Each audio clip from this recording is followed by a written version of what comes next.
आज हामी टेबल बनाउने रहेछ।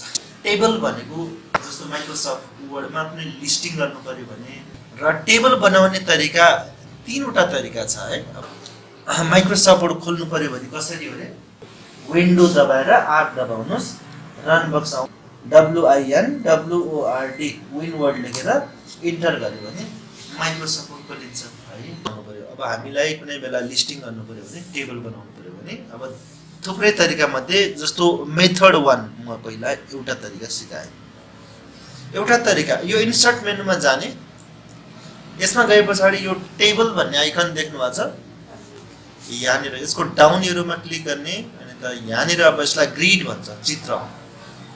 यसमा यसरी मलाई जस्तो टेबल बनाउनु पर्यो, मलाई तिर्सु चाहिँ 4 वटा चाहियो, ठाडो 3 वटा चाहियो भने यसरी तिर्सु, यसलाई हामी रो भन्छ तिर्सुलाई है, ठाडो लाइनलाई कोलम भन्छ है। 1 2 3 4 वटा मैले यसमा पोइन्ट गरेँ। अब ठाडो 3 वटा चाहियो भर्टिकल भने यसरी 2 3 यति भए पछाडि क्लिक गरिदिनुस्। अब यसलाई हामी अब नाम लेख्नु पर्यो, यसलाई अब ठुलो सानो गर्नु पर्यो, अरेन्ज गर्नु पर्यो भने यसरी माउस पोइन्टर यसको लाइनमा लग्यो भने डबल एरो हुन्छ, यसलाई क्लिक गरेर यसरी सानो बनाउन सक्नुहुन्छ। देख्नुभएको छ? आवश्यकता अनुसार हामी यसरी सानो बनाउनु पर्यो भने यसरी सानो गर्नुलाई जब एरो डबल एरो हुन्छ त्यसबाट क्लिक एन्ड ड्र्याग गरेर यसमा यसरी म जस्तो यसमा SN सिरियल नम्बर लेख्दियो, ट्याप गरिदियो भने जाउँ गरेर अर्को बक्समा जान्छ है। नभए एरो चलाए नि हुन्छ, तर ट्याप गर्नु सजिलो हुन्छ। SN पछाडि यसमा STUD स्टुडेन्ट नेम लेख्दियो, ट्याप गरिदियोस् एड्रेस यसरी ट्याप गरिदिनुहोस्। तल झरिराखेको छ सिरियल नम्बर 1, यसमा रहेछ राम, ट्याप गरिदिन्छु एड्रेस PKR त्यस्तै गरेर 2 मा गयो पाल्पा। अर्को पनि चाहियो भने यसरी ट्याप गरिदिनुहोस्, यहाँ फेरि बाकस आइहाल्छ, देख्नुहुन्छ? यसरी चाहिएन भने चाहिँ अनि फेरि हामी बाहिर क्लिक गर्ने यसरी, यस पछाडि एक्जिट गर्ने। अब अर्को तरिका फेरि मेथड 2 अर्को बाकस बनाउने तरिका भनेको चाहिँ यो इन्सर्ट मेनुमा जाने र फेरि अहिले यो डाउन यो टेबलको डाउन एरोमा गएर अनि अहिले यो यसमा यो इन्सर्ट टेबल लेखेको छ, यो अप्सनमा क्लिक गर्ने। यस्तो त्यसलाई हरिजन्टल भन्छ, हरिजन्टललाई हामी रो भन्छ, यस्तो भर्टिकल ठाडोलाई चाहिँ कोलम भन्छ है। मलाई माथि जस्तै बनाउनु पर्यो, तेर्सो मलाई हरिजन्टल लाइन 4 वटा चाहियो भने म यसमा रोमा क्लिक गरेर यो 2 को चेन्जमा ठाउँमा मैले 4 गरिदिएँ। ठाडो लाइन अथवा भर्टिकल लाइन कोलम भन्छ, यसलाई मलाई 3 वटा चाहियो भने यसमा मैले 3 गरिदिन्छु। यति गरे पछाडि ओके गरिदिनुहोस्। यसमा अघि जस्तै टेबल गर्ने, यहाँ पनि त्यही मेथड हो। यसमा हामी डेटा लेख्दै गयो भने यसरी ट्याप गरिदिनुहोस्, फेरि ट्याप गरिदिनुहोस्, यो आइराख्नु देख्नुभयो। अर्को तरिका यसको पनि यसरी बाहिर क्लिक गर्यो, मेथड 3 अर्को टेबल बनाउने तरिका फेरि यो इन्सर्ट मेनुमा गयो, यो फेरि यो टेबलको डाउन एरोमा क्लिक गर्नुहोस्, यहाँनिर ड्र द टेबल भनेको छ।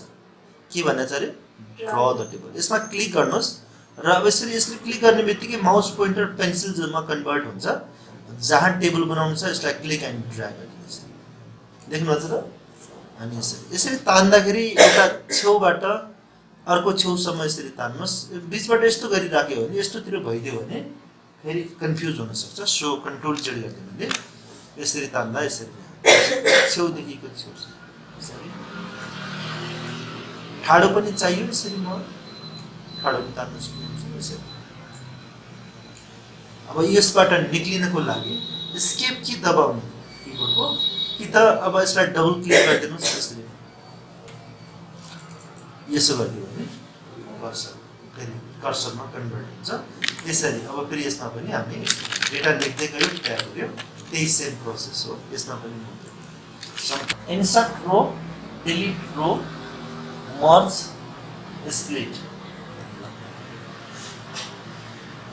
अब इन्सर्ट रो भनेको म एकचोटि यसलाई एउटा कपी गरेर ल्याएर जान्छु है त। यसलाई कपी गर्छु म। यसलाई कपी गर्नु पर्यो भने यसरी यो बाकसमा क्लिक गर्दाखेरि यसको राइट लेफ्ट साइडको टपमा एउटा प्लस आउँछ, यसमा यसरी क्लिक गर्यो भने एकैचोटि सेलेक्ट हुन्छ है।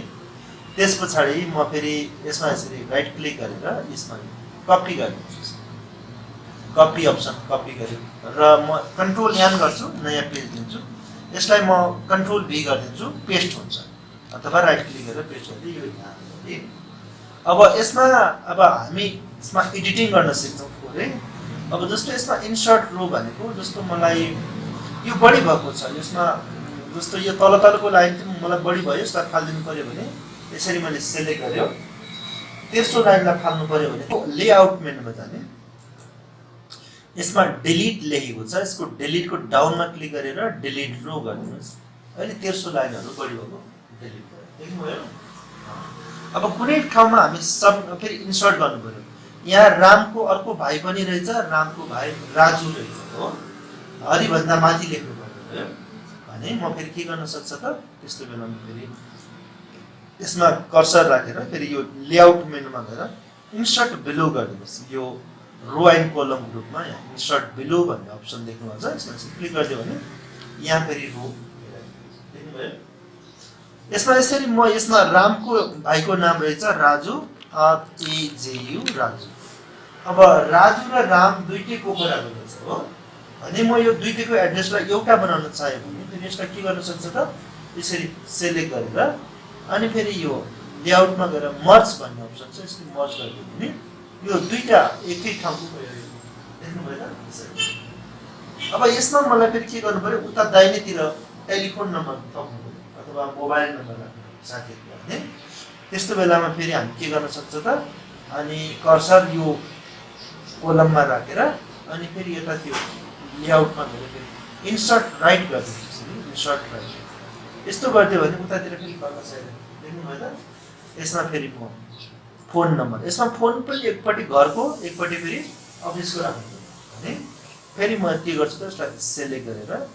फेरि स्प्लिट गर्दिन्छु स्प्लिट भनेर चाहिँ टुक्राउनु पर्यो भने स्प्लिट द सेल लेखेको छ यसमा क्लिक गरेर यसमा कतिवटा अब यसमा रो र कलम त जान्नु पर्यो अघि हामीले बात गरे यसको गरेर नम्बर अफ रो यसमा 5 वटा रहेछ कलम दुईटा देखाइरहेको छ नै मलाई कलम 5 वटा चाहियो भने म 5 गर्दिन्छु ओके गर्दिन्छु देन पास ठाडो 5 वटा नै मलाई अहिले दुईटा मात्र चाहिएको छ भने म फेरि के गर्छु त यसरी र फेरि यो स्प्लिटमा गएर स्प्लिट द सेल यसमा क्लिक गर्छु अनि नम्बर अफ कोलम म अहिले 2 गरिदिन्छु र ओके गरिदिन्छु यसो गर्दा मेरो दुईवटा भयो देख्नुभयो त यसमा office phone number office phone PH यसमा HOM होम PH